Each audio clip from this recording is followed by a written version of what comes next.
yang pernah juga jadi hakim konstitusi 2003-2008. Tren amicus curiae, hakim akan yakin akan mempertimbangkan.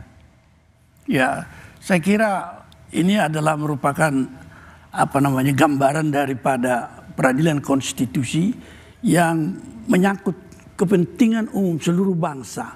Oleh karena itu dia membuka partisipasi seluruh publik juga. Jadi kalau kita lihat dalam hukum acara MK itu ada yang dinamakan memberikan kesempatan kepada pihak terkait meskipun misalnya dalam judicial review diajukan oleh seorang pemohon, tetapi dia punya kepentingan itu adalah menyangkut seluruh bangsa sehingga putusan daripada pengadilan konstitusi nantinya disebutkan adalah erga omnes, meliputi semua, mengikat semua. Makanya dalam melihat proses beberapa hari ini, paradigma beberapa lawyer itu yang melihat dia dari sudut kepentingan privat dan membawa ajas-ajas yang dikenal di dalam peradilan perdata dan pidana, itu sama sekali paradigma yang berbeda dan mereka harus memahami bahwa suatu proses di Mahkamah Konstitusi itu dengan landasan berpikir yaitu kepentingan umum dan juga yang konstitusi itu seperti Magnus sudah menguraikan kemarin harus dibaca dengan cara moral reading of the Constitution. Oleh karena itu nilai tertinggi di situ adalah etik.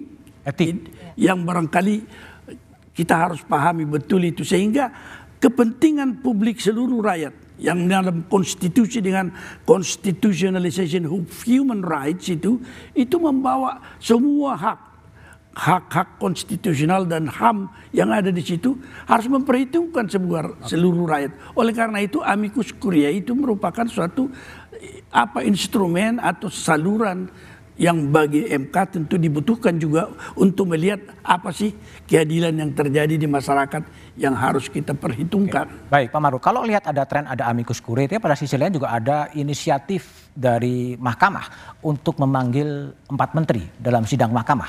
Ini ada kaitannya itu ataukah ini sebuah prakarsa yang sebenarnya ingin menemukan apa yang sedang terjadi?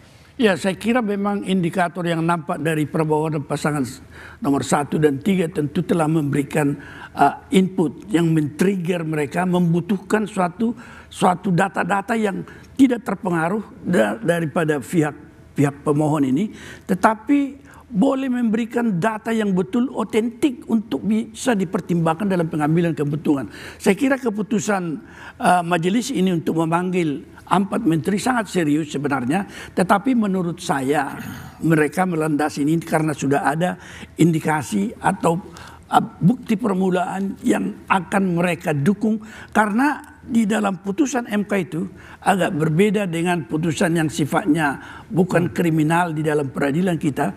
Peradilan konstitusi itu di samping alat bukti yang dipenuhi, dia harus berdasarkan keyakinan. Jadi bukti itu mendukung permohonan, tetapi hakim juga harus sampai kepada keyakinan. Meskipun barangkali saya kurang tahu ini apakah dia sampai pada model yang disebutkan keyakinan itu beyond reasonable doubt atau mungkin ada peringkatnya sedikit. Karena di dalam pidana ya memang harus suatu putusan hakim yang menghukum apalagi menjatuhkan hukuman mati itu pasti harus dengan suatu standar beyond reasonable doubt. Saya kurang tahu kalau ini. Tetapi dalam praktek kita harus yakin. Kita harus yakin bahwa berdasarkan alat bukti ini ada. Menurut saya hakim MK sekarang melihat barangkali itu dari meskipun sebenarnya yang men-trigger ini adalah permohonan para pihak. Permohonan para pihak, tetapi, meskipun tidak diakui sebagai permohonan para pihak kan. Tetapi pasti tentu ada pemicunya, trigger mekanismenya dari para pihak, kemudian dipertimbangkan oleh hakim. Saya kira baik Pak Maruf, yang telah bergabung juga Todung Mulya Lubis dari kuasa hukum dari Ganjar Mahfud. Bang Todung, kalau dilihat inisiatif dari mahkamah untuk mengundang 4 menteri, ini Anda lihat ini sesuatu yang lebih progresif dan menjanjikan sesuatu yang lebih baik ke depan? Saya belum pernah merasa optimis seperti sekarang ini. Belum pernah merasa optimis seperti sekarang? Dalam beberapa hari sidang yang saya hadiri dari pagi sampai malam, suasana kebatinan dalam ruang sidang itu, terutama dari majelis hakim yang 8, itu sangat saya apresiasi. Kenapa? Karena mereka membuka luas-luasnya kesempatan bagi kami semua, baik itu pemohon 1 pasangan Amin dan Muhaimin maupun kami, ya, Ganjar Mahfud, termasuk juga Prabowo Gibran dan KPU. Kita diberikan kesempatan yang seluas-luasnya untuk menyampaikan argumentasi kita, menyampaikan bukti-bukti kita, cross examine saksi dan ahli. Nah, ketua majelis itu tidak membatasi sama sekali. Jadi kalau kita kemarin itu meminta supaya didatangkan 4 menteri, waktu itu memang tidak dikabulkan karena dikatakan oleh ketua majelis, ya kami akan memanggil 4 menteri itu kalau kami menganggap perlu untuk memanggil 4 menteri itu. Dan yang akan melakukan wawancara atau pertanyaan itu hanya anggota-anggota majelis hakim. Buat saya tentu akan lebih baik kalau kami diberikan waktu. Tapi kalau itu kebijaksanaan dari majelis hakim, kami menerima dengan sepenuh hati. Dan itu buat kami satu langkah maju dari Mahkamah Konstitusi untuk mengungkap apa yang disebut kecurangan pemilu. Atau ada yang menyebut kejahatan pemilu. Nah, kalau hanya saksi dan ahli yang kami bawa, kalau hanya bukti yang kami berikan kepada majelis, mungkin itu tidak cukup. Majelis hakim dihadapkan pada pertaruhan yang luar biasa. Kalau dalam perkara pilkada, kita melihat majelis hakim sudah memutuskan diskualifikasi terhadap beberapa bupati, juga memutuskan pemungutan suara ulang di beberapa tempat. Ini kan taruhannya lebih besar. What is at stake is ini presiden, ini wakil presiden. Jadi dia butuh penguatan, dia butuh informasi yang lebih lengkap dan lebih banyak, terutama dari mereka yang memegang kekuasaan, pengambil keputusan. Saya mengapresiasi dan saya betul-betul punya optimisme. Punya optimisme. Baik, saya ke Zainal Arifin Muhtar, Bang Uceng. Bang Uceng, apa yang Anda lihat dengan inisiatif dari Mahkamah untuk memanggil 4 menteri ke sidang Mahkamah Konstitusi dalam kaitan Pilpres? Mas BDM, saya kira pertama yang harus kita bilang sebenarnya kali ini yang bukan diuji bukan sekedar nyalinya Mahkamah Konstitusi ya. Sebenarnya marwahnya yang sebenarnya sedang diuji. Karena kalau kita lihat, saya harus bilang begini, pertama kalau MK sendiri saya kira pendekatan formil sudah lama dia tinggalkan sebenarnya. Ya, karena kalau kita lihat dari 2004, 2009, 2014, 2019, MK sudah berani masuk. Jadi saya yakin kali ini pun MK tidak bertindak seperti Mahkamah Kalkulator. Di 2019 sendiri MK mempertimbangkan banyak hal di luar soal hitungan suara. Walaupun kemudian dia mengatakan tidak signifikan untuk membuktikan adanya TSM. Itu yang pertama. Tapi yang kedua lebih penting yaitu ketika menerabas yang namanya ketatnya hukum acara dan ketatnya pembuktian. Saya kira di sini MK diperhadapkan dengan logika yang harusnya jauh lebih substantif.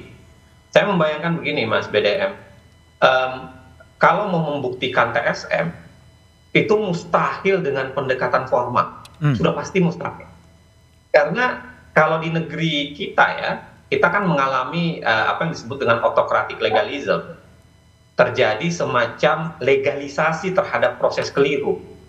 Jadi kalau bansos dilihat hanya sekedar bahwa sudah disusun undang-undang dan disepakati oleh DPR dan pemerintah, menurut saya selesai. Karena memang itu dikreasikan dan seakan-akan diamankan secara proses hukum. Tetapi kan harus dilihat jauh lebih dari itu. Nah, di titik ini saya kira pertarungan pengujian terhadap para hakim MK untuk mempertaruhkan marwahnya. Nah, yang ketiga saya mau bilang begini, kalau yang ini membuat saya sedikit agak khawatir ya. Kan kalau pendekatan teoritik membaca hakim itu kan ada ada dua teori besar sebenarnya untuk membaca hakim. Yang pertama pendekatan yang disebut dengan judicial activism and judicial restraint. Seberapa jauh hakim itu mau bertahan pada aturannya saja atau seberapa aktif dia mau keluar, ya, aktivism dan restraint. Pendekatan kedua itu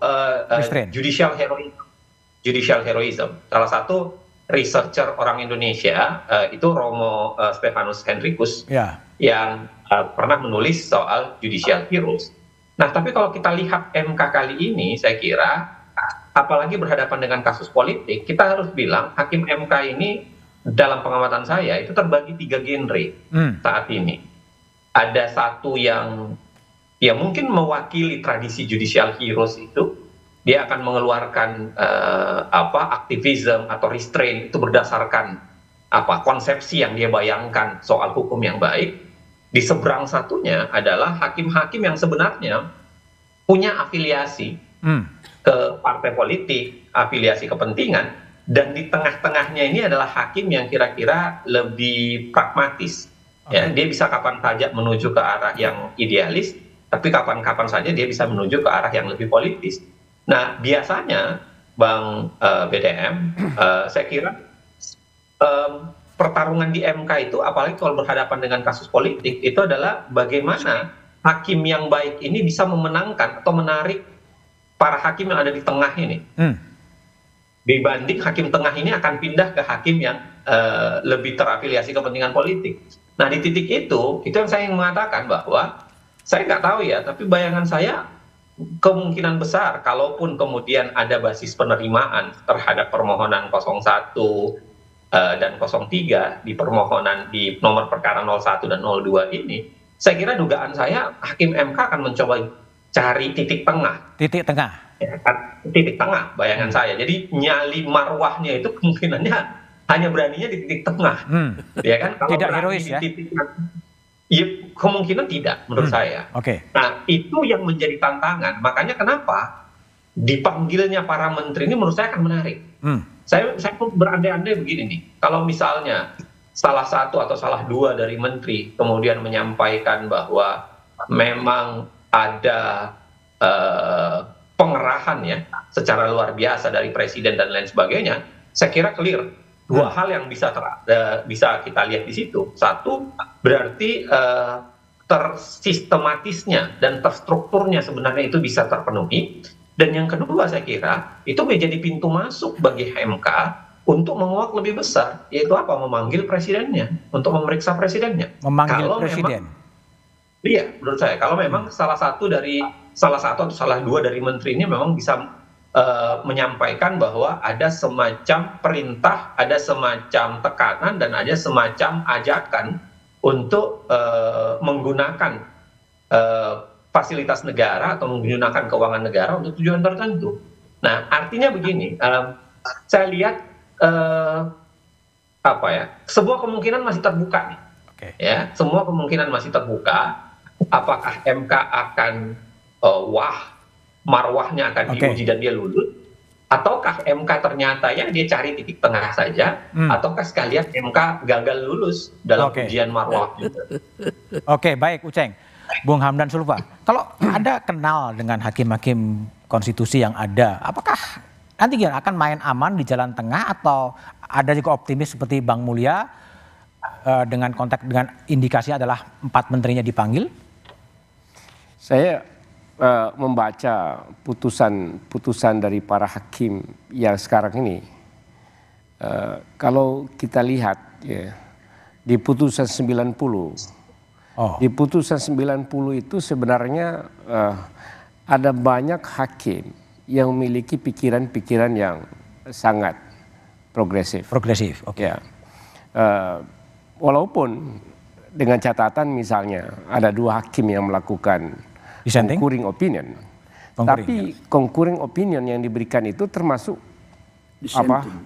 termasuk progresif bagi saya, karena dia membatasi siapa yang bisa menjadi presiden dengan pertimbangan yang cukup bagus, yaitu dia telah matang dulu untuk menjadi kepala daerah sehingga batasnya sampai kepada gubernur. Artinya tidak memperhatikan permohonan yang diajukan oleh pemohonnya sampai kepada wali kota atau elected person. Karena juga masih soal di situ, elected person itu apakah juga termasuk anggota DPRD, juga elected person juga. Ya. Jadi, tapi dia membatasi betul. Saya kira ini artinya dari concurring opinion itu cukup. Sebenarnya dissenting ya? Sebenarnya dissenting. Kalau kita baca sebenarnya dissenting. Karena itu saya dengan gestur dan cara bertanya hakim dan kesepakatannya untuk memanggil 4 menteri itu suatu kemajuan yang sangat luar biasa. Artinya hakim sudah meninggalkan cara berpikir bahwa sengketa pemilu sebagai sengketa hasil itu sudah ditinggalkan dengan dipanggilnya menteri itu. Kenapa? Karena para hakim ini akan meneliti lebih jauh tentang proses. Karena tidak mungkin ya akan menghasilkan hasil yang benar dari pemilu kalau prosesnya tidak benar. Saya kira inilah dalil bagi hakim untuk masuk kepada proses, dan justru dengan memanggil menteri itu untuk mengkonfirmasi berbagai bukti-bukti, pandangan ahli yang diajukan oleh para pihak di pengadilan bahwa memang ada yang tidak benar dalam proses ini, penggunaan bansos salah satunya, kemudian pengerahan aparatur negara, dan negara melalui pemerintah menggunakan segala organ fasilitas negara untuk memenangkan salah satu pasangan calon. Kalau itu yang terjadi, siapapun tidak ada yang bisa melawan itu. Kan negara punya kekuasaan melalui infrastruktur, negara punya kekuasaan melalui uang, dan digunakan untuk memenangkan salah satu pasangan calon, itu pasti menang. Nah ini kalau yang dibuktikan itu pelanggaran serius terhadap prinsip-prinsip konstitusi. Baik. Memang banyak sekali dinamika-dinamika yang menarik dalam ruang sidang. Ada yang optimis, ada yang realistis, ada yang pesimis. Tapi tuntutan adalah mengulang pemilu. Apakah itu mungkin? Jawabannya setelah jeda berikut ini.